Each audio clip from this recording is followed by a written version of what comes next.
Hello, welcome to part 2. We are here with Rebecca again. We're going to talk a little bit, build on some things that we talked about in part 1, and then move on to like once the baby's actually here and what issues arise. So we'll just jump right in. And if you've watched part 1, you know that I lost one of the twins, the word lost, Elisa.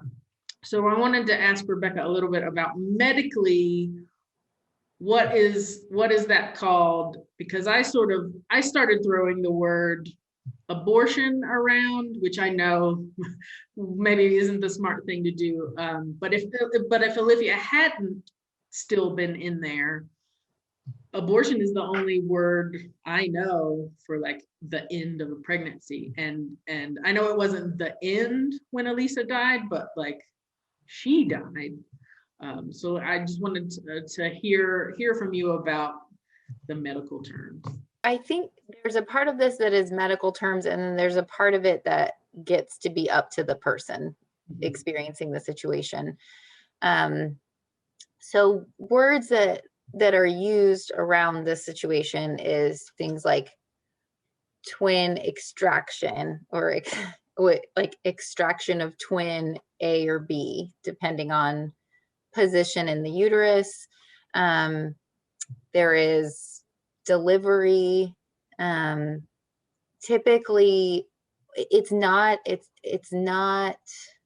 like, you wouldn't use the word, well, you can if you want to really use the word abortion around this situation, because of the fact that there was an active birthing process going on with another live baby.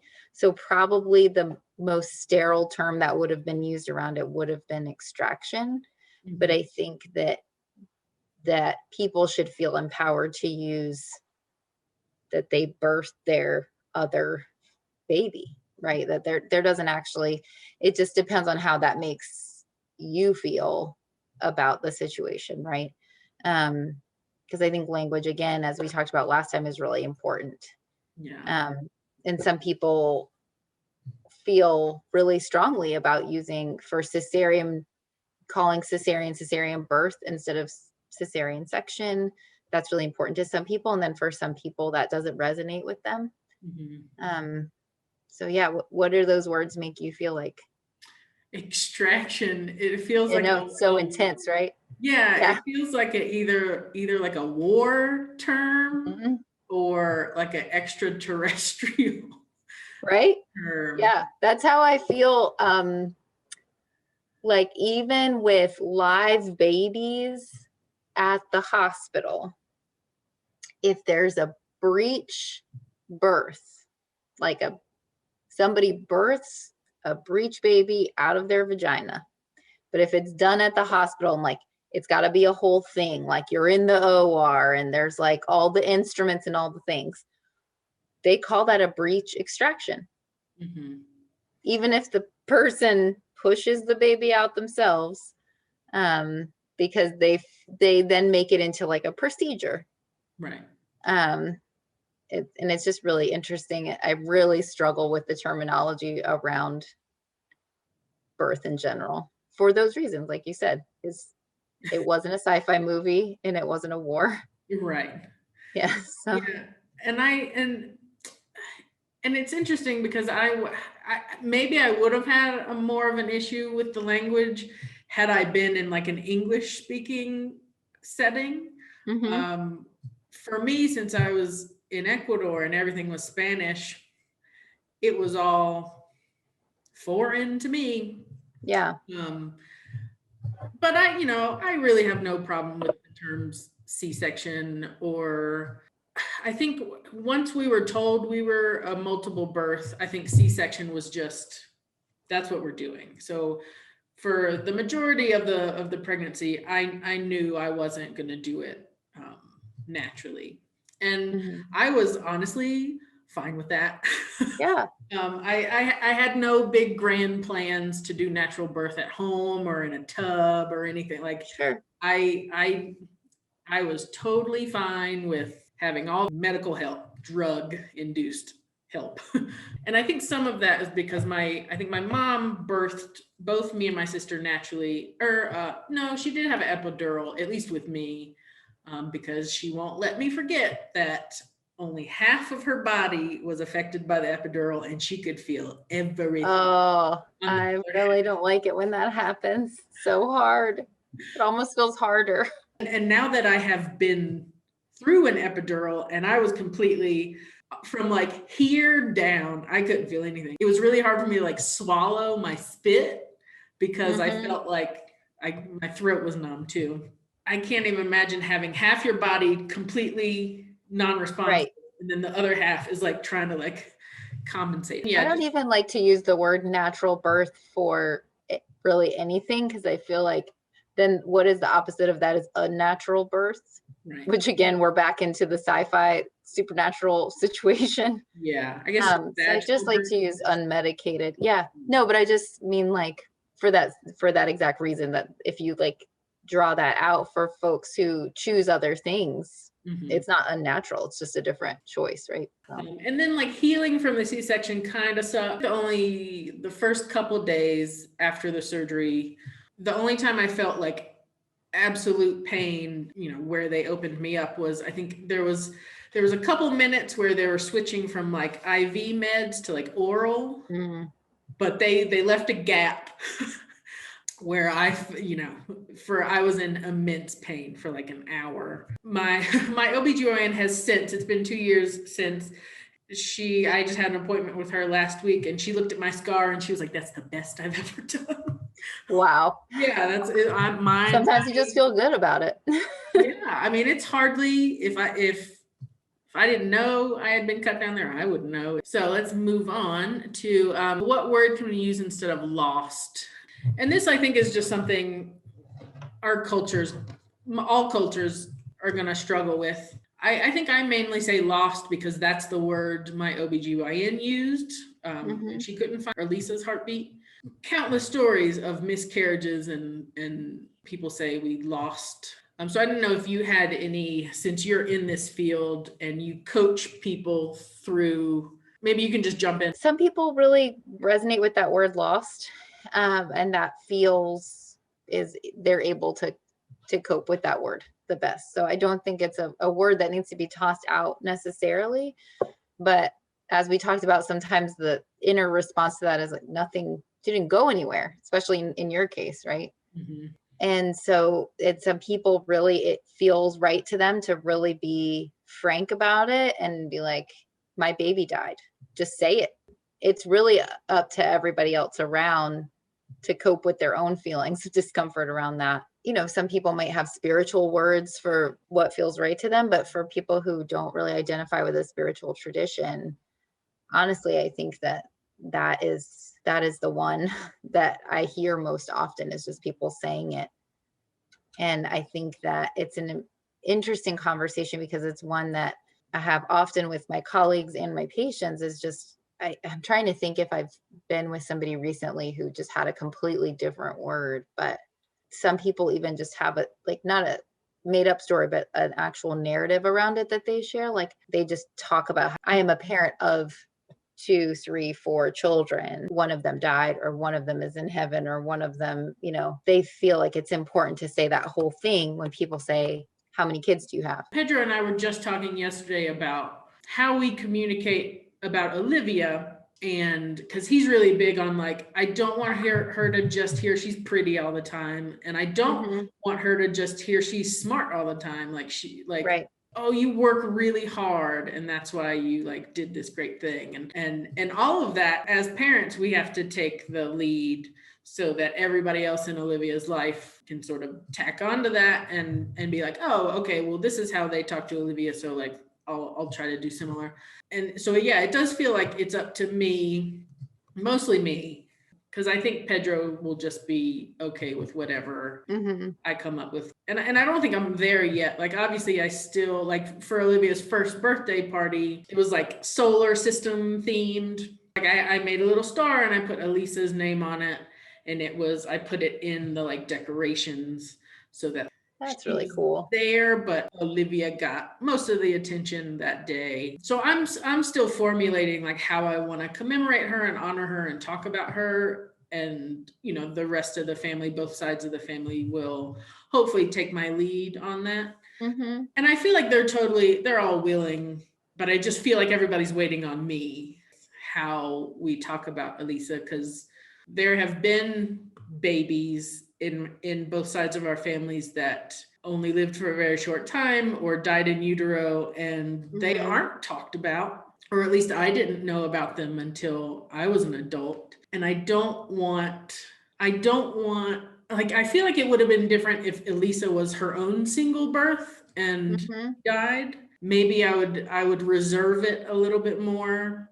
But since she would have been the exact carbon copy of Olivia, Right. and there is some sort of connection that I assume Olivia is going to feel once she gets older, like I don't want to not talk about her. Well, I love what you're doing with art and with story writing to explore that. That's going to connect with her so much.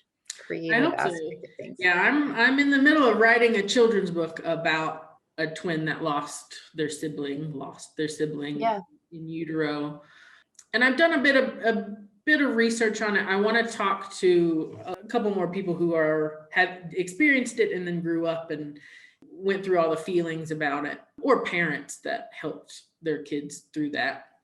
And as far as imagery goes, a purple butterfly is the symbol or the little icon or sticker that hospitals or medical professionals place on the living twin is in the ICU or something. They put a purple butterfly, and that's like an automatic, like, oh, this is the surviving twin. Oh, wow. Triplet, or I don't know if it's different for triplet or anything, but I'm trying to work in a purple butterfly in imagery of it, because it obviously happens enough to that there's a symbol in hospitals, and I don't know if you've run into that. I think there are symbols, and they usually are unique to the unit. Down here, I think it's a flower. Okay. And in my clinic, I do actually use a butterfly if somebody's coming in for a visit for any kind of pregnancy loss situation. Oh, okay. Yeah, maybe that's what I looked up. Any pregnancy loss was a butterfly. So and I think I found a little bit of comfort in that once I found that out, of like, okay, because most things in my life, grief or joy or whatever, it's become a piece of art. Yeah. For sure. Why should this be any different? Right. If anything, it should be even more, right? Right. So much. And I've even not even the children's book, but like these videos are going to go out in July. And I've sort of planned on doing a series of twin drawings that I'm also going to make in July, so that everything's cohesive. Those symbols mean so much for a visual artist, or any kind of artist who like feels the need to attach to like some sort of symbol. Yeah, absolutely. We want to jump into breastfeeding. Which I think I did, I said with the C-section, like I didn't care. Like, as long as she comes out healthy and we both heal afterwards, it's fine. Breastfeeding, I felt very pushed to at least attempt breastfeeding and just do mother's milk for as long as possible. And I was prepped for that. I was into it. I wanted to experience that. And if getting my milk was the best thing for Olivia, great, I'm going to do it. We spent 3 days in the hospital after she was born, and we would try. The amount of trying is so much. A different nurse, because shifts changed, right? So like it was a different nurse every time, who would come in and just like squeeze the shit out of my nipples. And they gave Pedro like to like syringe. To like get the nipple to like stand out. I guess what I didn't realize before that was I just don't have the best nipples for breastfeeding. The term is inverted. Yeah, inverted nipples is a term if they're kind of inside, and I guess there's flat.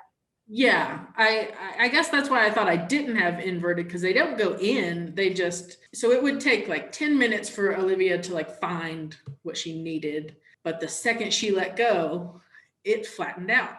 Mm-hmm. So it was just a constant, and she didn't drink for that long. She had to like come up for air or whatever. I think that coupled with, I just didn't produce as much as I was promised I would. Like the doula, she was like, "Oh, your milk's gonna come. It's gonna be beautiful." And my sister-in-law, she knew a lactation specialist who, she came over to the house when Olivia was like a week or two old, and she was like, "Drink this tea, and milk doesn't come when you're stressed. So like do something." So don't be stressed out. Right. Or like do something you love while you breastfeed. So I felt like, so one, it was hard to get her to latch. The second she let go, it was like we had to do it all over again, the process of her finding the right spot. Because when she didn't find the right spot, my God, like the cracking and bleeding was disgusting. And who wants to put an infant on like a bleeding nipple? 0 people. Fairly quickly. I tried for a couple weeks before I was like, once she came out, I thought I could pass her off. I would be less chained to this baby, which maybe that's not the right word either. But I felt like, she's outside of my body now. Like now I can go be a person and do things. But with the breastfeeding, I felt like I was still it was even worse than being pregnant, because obviously Pedro couldn't help. And that was for the entire pregnancy. He was just like, "I don't know what to do. I want to help, but they're inside you. So I will help you with whatever you need. But like the second that baby comes out, it's on me." And he was super supportive about it. And I love it. Mm-hmm. We tried for 2 weeks. Besides the cracking and the bleeding, it was also, I was a big ball of sweat as well. Like Mm-hmm. I had this hot little baby that, because you're trying to do the skin on skin to like help, help things along. And I just felt like I was drowning her in my sweat and like, well, With so many fluids, huh? yeah. And after a couple weeks of doing that, I was like, okay, I do not have the stamina to keep trying, specifically feeding from my breast. So what I'm going to do is I'm going to pump. I'll pump all day long. I don't care. As long as she's getting my milk, I don't care what vehicle. So that's what I did. Like Pedro and I were doing these like 6-hour shifts where like he would take care of her for 6 hours, then I would come in, and then I would literally go to bed at 6 p.m. and get up at midnight to relieve him. And that was just our life for months. Wow. So on my 6 hours, when he was taking care of Olivia, I had a pump attached to me for basically the entire time. And for the first, I don't know, month, I was getting like a decent amount out. Every time I would come downstairs with the like bottles and I'd be like, "Pedro, I got like 6 ounces out this time. Woo!" But then it just, I would sit there pumping for 6 hours for 1 ounce. I can't do this anymore. Of course. I want to be a good mom and give her my milk, but I also want to be a good mom and like play with her instead of just wait for this milk to like magically start coming in. And it's just not. I don't know how prevalent the inverted nipples are, or milk just not, your body just not producing. And I got all the tips and I tried most of the things. Maybe I didn't try as long as I should have, like drinking the teas. And after 3 months of, a couple of weeks of trying to breastfeed, and then like 3 months of just trying to pump as much as possible, I couldn't do it anymore. So we went to formula. And how did that feel? I felt fine. I mean, at the time it was 2019. Formula has gone leaps and bounds. I know it's not exactly the same, but I felt good about, she got 3 months worth of my milk, and we had to supplement every once in a while with formula, just because in those last days where it was just like a slow drip coming out, we sort of tapered the mother's milk off. I think Olivia showed a adverse reaction to like cow's milk. So we got, I forget what it was called, if it was like a synthetic or if it was like goat's milk or something. Like she had to have a different kind of milk. And we kept checking every time she went to the pediatrician. It was like, okay, and then eventually we just got to like regular. Yeah. I just really just want to reach through the computer and be like, that was hard. It was terrible. Yeah, that was really hard. And I think that's where we really mess up with our lactation education is, again, reproductive justice in general about it just encompasses our ability to have our children when we want to, when we don't want to, how we want to feed them. It really has to do with being able to do our bodies in the way that we would like to, right? And that includes how we feed our children. And obviously, the goal being having the ability to do the best by our children that we can. And I do think that it is a fine line between just do whatever you want, and that goes toward everybody just formula feed versus this whole like extreme other situation, which is what you went through, and recognizing that there are risks to formula feeding, but there are also risks to your mental health doing it the way that doing the breastfeeding the way that you were doing it in your physical health as you were describing, right? And so it's not so cut and dry as do it or don't do it, good mom, bad mom. There's just it's so much more unique and nuanced than that. Sometimes, like you experienced, you try all the things and you try and you try and you try. It's not working out. And I'm so sorry that nobody told you not to pump for a straight 6 hours. What? I mean, it's like my breasts hurt. Like what? I had a good pump. Like it didn't hurt. No, I know, but nobody should be pumping for straight hours. Like nobody. Because but I think that shows your desperation. Like, I'm going to do this. And I've certainly seen people come in my exam room, like bleeding, like you're saying, and just like really just sacrificing themselves at the altar of this idea of what it means to be a good mom. And I think that's where we step in and support and try to figure out, okay, what is your goal and what are your priorities in your mothering or your parenting? How can we meet those? Because what I hear you saying is that your ultimate goal was that your daughter was healthy and that you were able to spend time with your daughter in a way that was meaningful to you. Right. That looks different for you than the next person. Right. And there's a breastfeeding specialist here. She's a physician and she does a lot of really important breastfeeding work. Kind of her rule is when you're only able to see the breastfeeding and you're not able to see your child or enjoy time with your child because of the battle that you're doing, then it's not. Then just go enjoy your baby. Also, just the fact that it really needed to have been addressed that you were also at the same time that you were trying to figure out this breastfeeding thing, trying to figure out how to be a mom, healing from a C-section. And then you also were having an acute grief reaction just in the midst of all of it, right? And you're desperately trying to like do the right thing by this other baby. And somebody, I'm not trying to fault anybody who is helping you or supporting you. It would be nice for anybody going through this experience to stop somebody and say, hey, no matter how this shakes out, you are enough.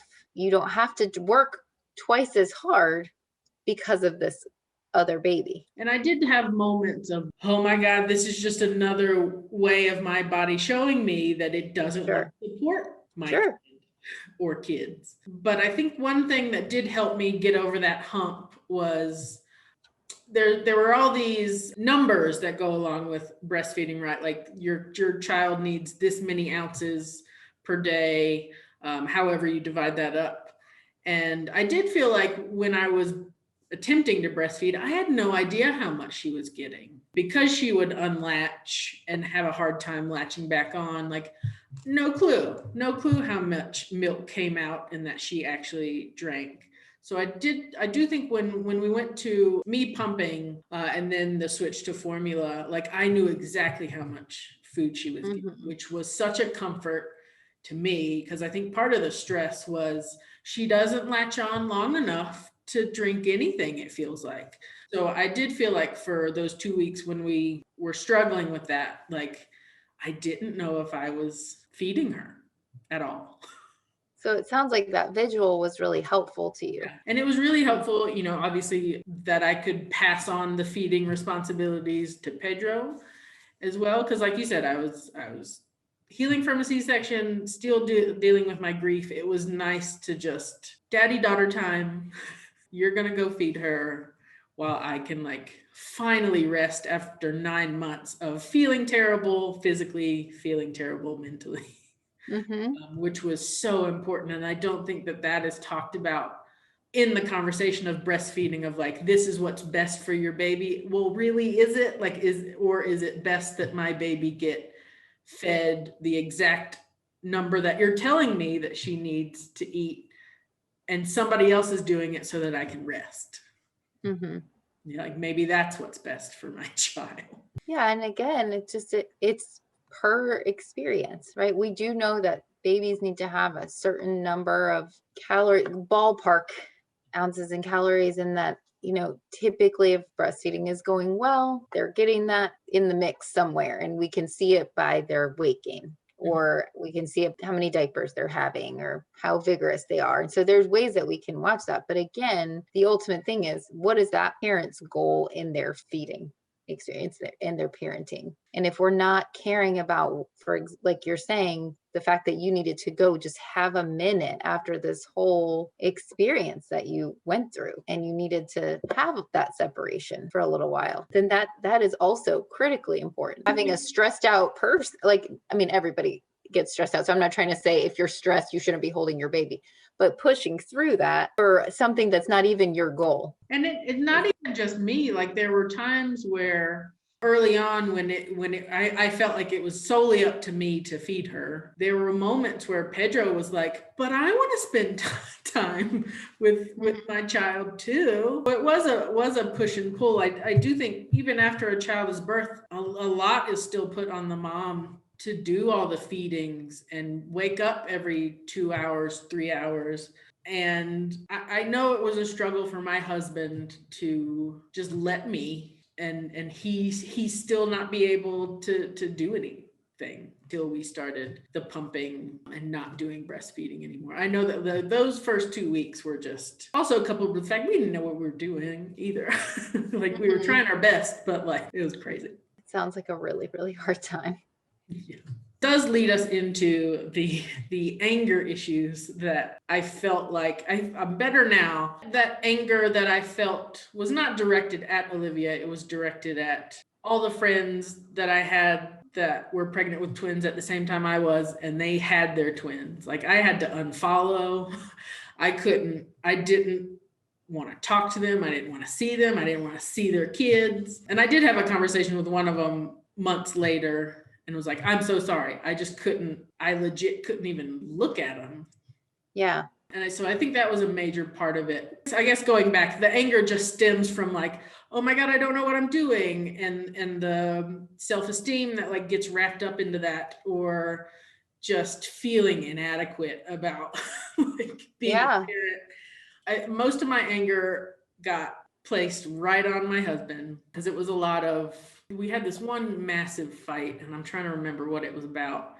I put a lot of responsibility on myself. Milk be the right temperature, or, you know, just all this stuff. And every time my husband asked me like, hey, did you do this? And I, of course, did it, because I'm a great mom. And how dare you think I didn't do it? Like those were like all the fights that we had were like him asking me if I had done something that I have obviously already done, or yes, I've already thought about that, or what do you think? You know, and it purely came from me feeling like I didn't know what I was doing, and now, oh my God, he knows that I don't know what I'm doing, but I have to put on this front that like, of course I know what I'm doing.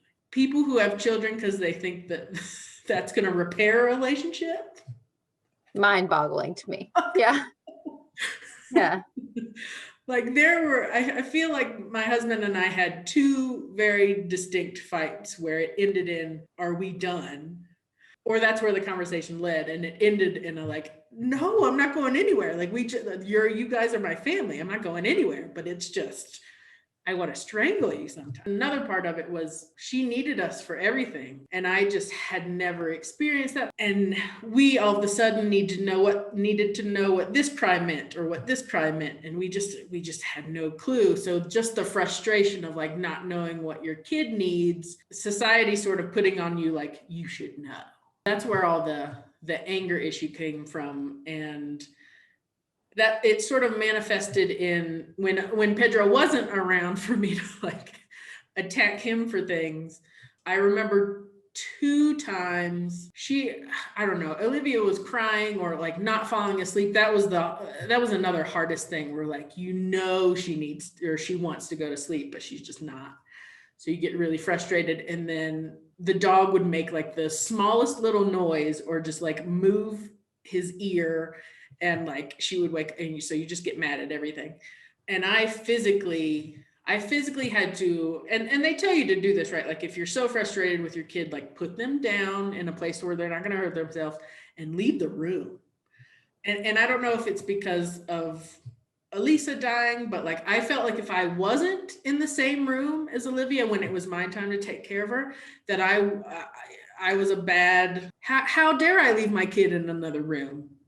Mm-hmm. So if you know, people imagine just like the attachment of like, I cannot be in a different room, therefore I can't go to the bathroom.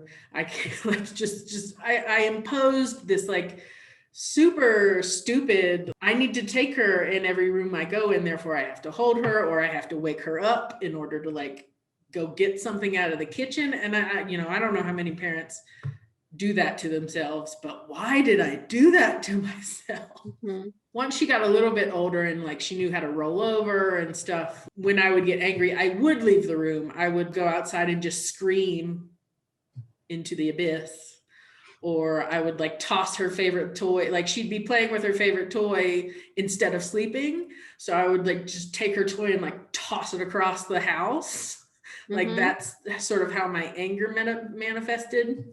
Until she got to the point where like she didn't need me. Like she still needs me, but once she hit 6 months and I knew what is the not fetal death syndrome, sudden infant death syndrome. Sudden infant, yeah.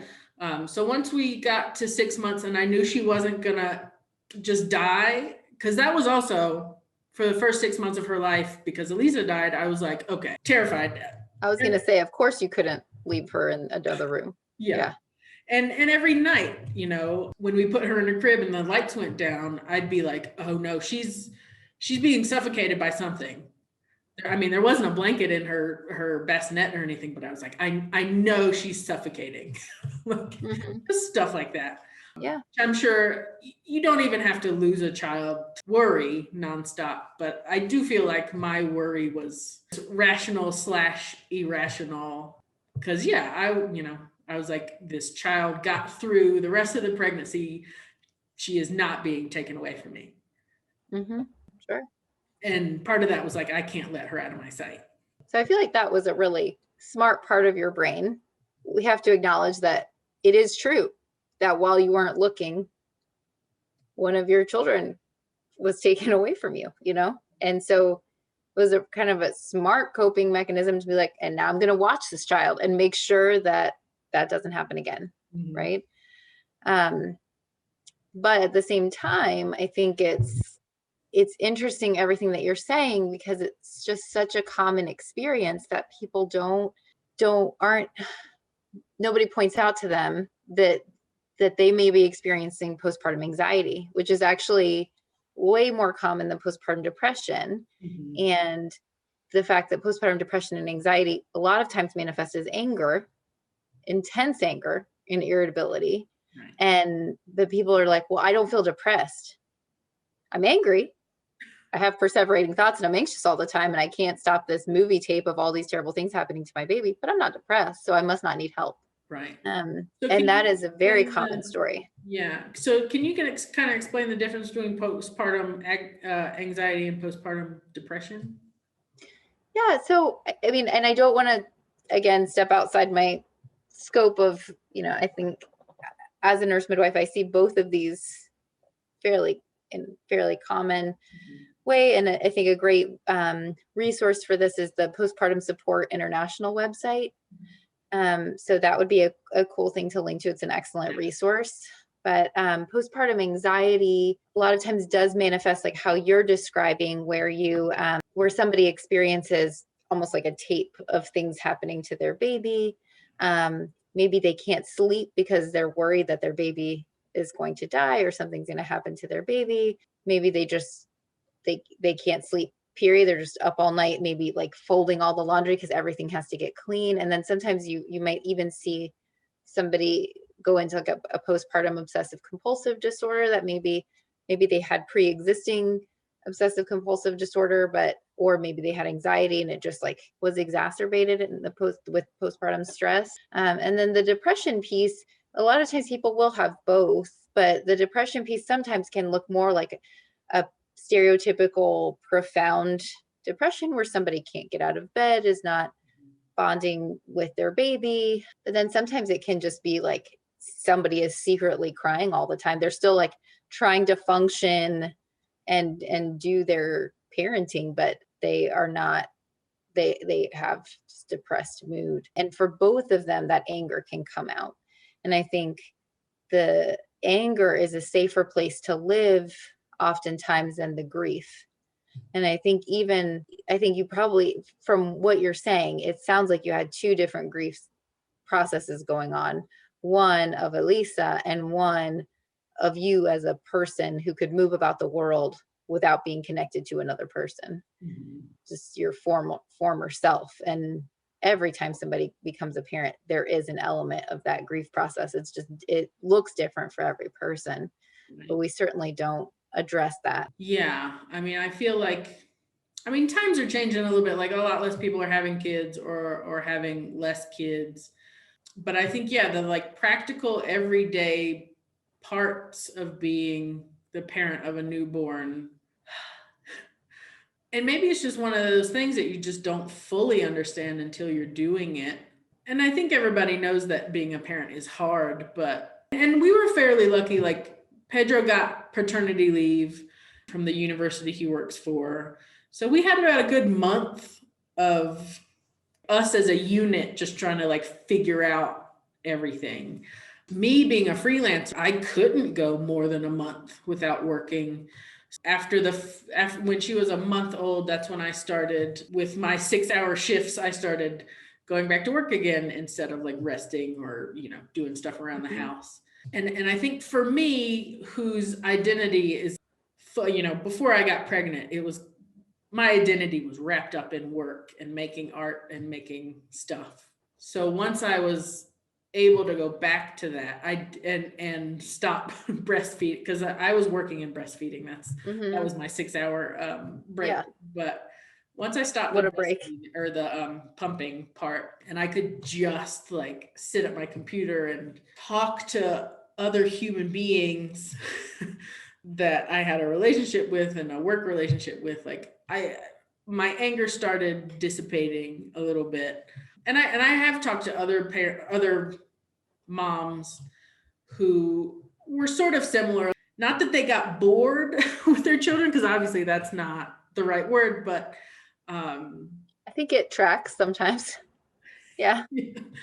Where like, yeah, one of my friends, Liz, she went back to work, like physically went back to work. I'm just working in my home office, right? Like I can be there when Olivia needed me, but she needed to get out of the house, and like leave the dad with the kid for a little while. And I really appreciated her sharing her story with me at the time, because there is a mix of, if I worked for a really good company full time, I would have got maybe 3-6 months maternity leave, but because I didn't, I had to go back to work, but I wanted to go back to work. Yeah. It was, I think life got a little bit easier once I could start going back to work. And now obviously, since at 3 months, she went to daycare, because we just couldn't, I couldn't work enough while she was in the house to like really pull my weight as far as household income goes. So she did start going to daycare, and there was a lot of other stuff wrapped into it too. Like she needs to get socialized with more people than just mom and dad. Another thing about being pregnant and like sort of thinking about the kind of mom you want to be versus when the kid is here, and just how to live life now. I think I felt when she was in my stomach, and obviously because Elisa had died, I got super protective. So like even after she came out, nobody came to see us for 2 weeks. Like I just wanted 2 weeks with me and her and Pedro. That's it. Grandma didn't come by. Tio y tia didn't come by. And then when they did start visiting, like I was like, I'm watching you. Yeah. But sending her off to daycare at 3 months meant Mama had to back off and like let other people in her life. I did at one point. So her aunt and uncle are super busy. They are not going to have kids. They've already decided that because they're super dedicated to their jobs. But at one point they were working so much that like they hadn't seen Olivia in a couple months. So I had to like sit them down and be like, hey. And it's changed, but like at the time I viewed Olivia as a victim already because she lost her sister. So I felt like I needed not just Pedro and I, but like I needed her aunt and uncle and grandma to keep coming around because she already lost somebody. Right. So I had to have that conversation with them. And since we're living here, that's just the closest relatives. If and when we move back to the States, I'm sure I'll have to have a conversation with my parents and family, but I have learned to let go for sure. But yeah, those 6 months are it's a blur, but parts of it are just still so like burned into my brain. Yeah, I can imagine. But I do feel like, the postpartum anxiety is gone, I think, at this point. And she's almost 2 years old. She's in the stage where like, she's telling us no, like everything. And she will scream no in your face. But I am no longer like setting her down and like screaming into the abyss outside. We're learning. It's an excellent coping strategy, honestly. It is. I do wish more people in the world would walk away from whatever was happening and go and scream into the void and come back. Yeah. I feel like the world would honestly be a happier place. Yeah, it would. And I think now that like she is modeling our behavior at this point. Pedro being Pedro and being a scientist, I think he read the other day that like the part of a human's brain that like controls emotions has not even been like built yet in her brain. Right. So when she screams, "No, I don't want yogurt," like it's just because she doesn't know any other way to like express herself. Everything is the most important in the moment. Yeah. So I feel like, the first 6 months almost broke me and almost broke my marriage. Now here we are. Look at you. It's a lot better. It's a whole experience. I remember I was in my last semester of nursing school when my daughter was born. And I went back to school 10 days postpartum. And because I was trying to be the best mom, I showed up with that kid in a baby carrier, actively still bleeding into a pad and leaking milk through my shirt, but also trying to like reach my other goals because I was told that you could do everything at the same time, no problem. And I certainly had this element. I mean, not an element. I certainly had postpartum anxiety. It was absolutely not diagnosed. And it was a real struggle. And I try to be as open and honest with other people that I'm taking care of as I can now, because I think that I know that there is this illusion that we're sold of how it's supposed to be and how you're supposed to be. And it's a lie, and it's a really harmful lie. So I remember after she was born, it was like a few hours after she was born. And I remember that I like woke up and set her on my husband's chest. He was asleep and they were just snuggling. And I went in the bathroom and I put mascara on. It was so dumb. Like it was just like some kind of grasping at this former life, that like I had that's how I realized that everything had suddenly changed. Mhm. And I was also like bewildered by how much it had hurt, because I was a birth worker at the time, and I was going to do it the best and the most, and I was like, this child just wrecked me. And honestly, how dare you? Like, I mean, I've just had this whole thing going on, and I made myself a cup of coffee, and I went and I called a friend, and she answered the phone, and it was that somebody I had actually taught childbirth class with. And I'll never forget this for the rest of my life. And I just had this cup of coffee, and I was in the most dirty clothes, but I had mascara on. And I was just like, why didn't you tell me? And she was like, tell you what? You teach people this all the time. It's true. I was like, you didn't tell me. And I was like legitimately angry. Right. And I felt like kind of separate from her. Like I was going through the motions, but I had a lot of worries about her constantly, to the point where it did take a lot of joy, I feel like. Whereas if I had somebody had like sat me down and been like, hey, how you doing? But for real, and normalized maybe not feeling the most maternal ever, that would have been really helpful.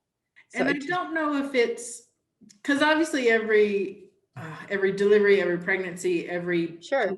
postpartum experience is different. So I kind of feel like I understand why people around you in your life don't go into the like nitty gritty of it, because my experience may not be Sure. the next person's. But I feel like if I had sat down with somebody, like you said, like before she came out to talk about, like, I guess it's going to be difficult is like an understatement, but like if I knew that my self-esteem was going to be so tested, and what it was going to do to my marriage for 6 months, kind of would have been cool to have like a But also the self-esteem part and the marriage part was probably because you were trying to live up to this certain idea of what was supposed to be happening, right? You can't know how much of that would have been present had we not had this societal expectation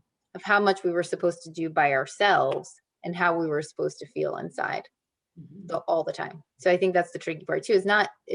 I don't think the goal would be to scare people and say it's going to be the worst ever. It's just like, hey, there's going to be some real ups and downs, some real high highs, some real low lows, and all of it is valid. And if you're ever feeling this way, I'm a safe place to come in and talk to. Yeah, I definitely had some friends from grad school that I would reach out to about, because they sort of agreed to be super brutally honest. But yeah, I guess there are some things you just can't foretell because it didn't happen to your friends or what, or some people just don't want to share the really nasty stuff that, like, we almost got divorced because I mean, Bill and I were not in that space at all. But how freeing is that for somebody? It's a really freeing truth for somebody out there. Right. Oh, we're not the only ones fighting in the middle of the night about something we can't even remember because we're both exhausted. And then now here you are, not divorced. Yeah, we're doing great. Yeah. And we're going to start adoption processes soon because I am not getting pregnant again. That's so exciting. Yeah, we have the lawyer that helped me get my visa. His mom is a family lawyer. She does adoptions. So we're going to start that process. My goal was 2 kids, very close to just getting that done with the pregnancy. But, I grew up with a sister. Pedro grew up with a brother. It might be a shit show for a while, but I do think the ultimate goal is a family of 4. She has a sort of built-in best friend. Exciting. So yeah, we're gonna start that soonish. Now that I have all my sort of legal papers in order and I'm a permanent resident. Wow, that's gonna be really cool. We'll see. It's a process. Yeah, it is. I can imagine.